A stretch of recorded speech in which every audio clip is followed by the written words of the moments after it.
mutualismos que forman las plantas con las bacterias y los hongos del suelo son esenciales para que crezcan y para que se defiendan en las comunidades en las que éstas viven. La teoría dice que los microorganismos del suelo son muy importantes para determinar qué comunidades vegetales existen, pero en la práctica existe muy poca información sobre qué microorganismos se asocian con cada especie de planta y cuál es su función. Lo que nosotros estamos haciendo es identificar por primera vez qué bacterias y qué hongos existen en las raíces de plantas que son abundantes en el Parque Nacional de Gorongosa. La simbiosis con bacterias fijadoras de nitrógeno es muy importante porque el nitrógeno es generalmente un elemento limitante para el crecimiento de las plantas. Esto hace que las leguminosas, que pueden establecer estas relaciones positivas con bacterias que les permiten usar el nitrógeno atmosférico, puedan crecer en sitios donde otras plantas no pueden crecer. Son pioneras en las comunidades vegetales y además enriquecen los suelos en nitrógeno de forma que permite la entrada de nuevas especies. En cuanto a las micorrizas, son hongos que colonizan la raíz de la planta, pero a la vez pueden llegar a nutrientes que serían inaccesibles para la planta sin estos hongos. Además, se ha visto que contribuyen a la formación de suelos, a la estabilización de suelo y que también ayudan a la planta a defenderse de patógenos.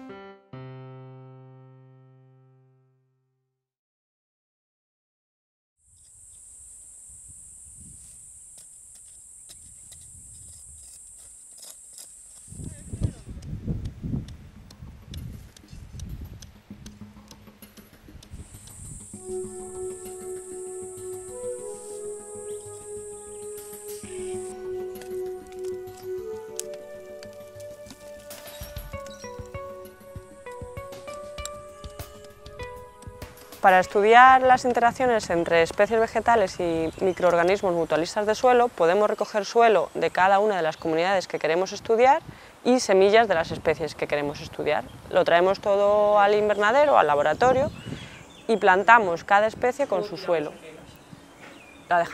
Dejamos crecer las plantas entre 5 y 8 meses y después, cuando sacamos las plantas, vamos a analizar qué tienen en las raíces.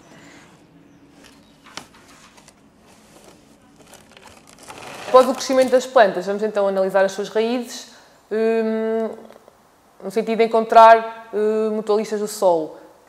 As bactérias ficadoras de azoto formam nódulos e é possível identificá-los a olho nu. Esses nódulos, quando existem, são recolhidos e guardados para posterior análise molecular.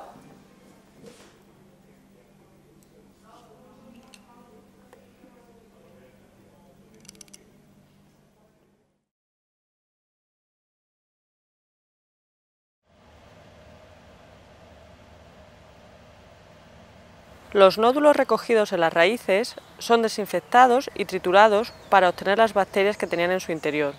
Estas son sembradas en placas con medio de cultivo semiselectivo para obtener cultivos puros de las distintas especies bacterianas asociadas con cada una de las plantas analizadas.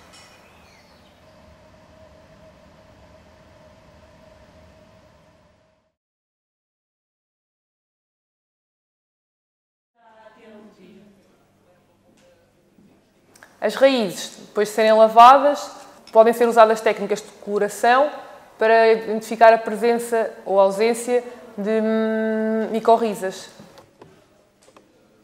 Então, após as raízes serem coradas, através de técnicas de microscopia óptica, podemos identificar as estruturas dos fungos, nomeadamente dos arbúsculos, das hifas, se estão presentes ou não dentro das células das raízes dessas plantas.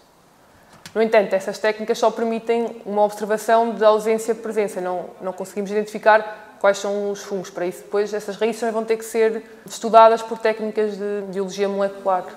Este parece como que tem uma parede, ves que está aqui dobrada e não está unido a uma.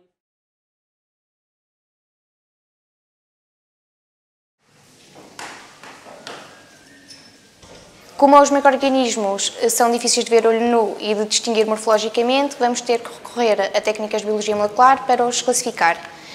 Para isso, nós necessitamos extrair DNA do solo e também das raízes e depois de extrair o DNA, precisamos de fazer técnicas de PCR simples para poder estudar as regiões que são diferentes entre os indivíduos e assim saber exatamente quais os indivíduos que temos no solo.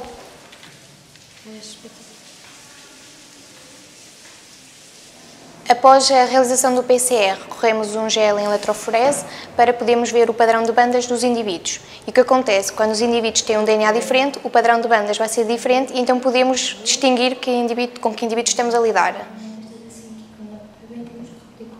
Para as análises de amostras mais complexas, como são as amostras do solo, precisamos de utilizar técnicas massivas de sequenciação que nos fornecem mais informação sobre o genoma dos indivíduos.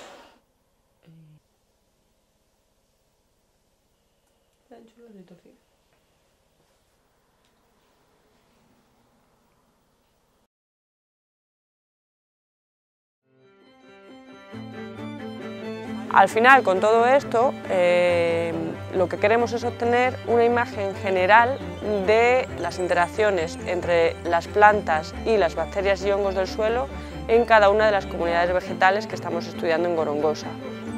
Esto es importante no solo para saber cómo se construyen las comunidades que vemos en la actualidad, sino también para diseñar planes de gestión que pueden ayudar a la recuperación de áreas que hayan sido dañadas por cualquier causa en el parque.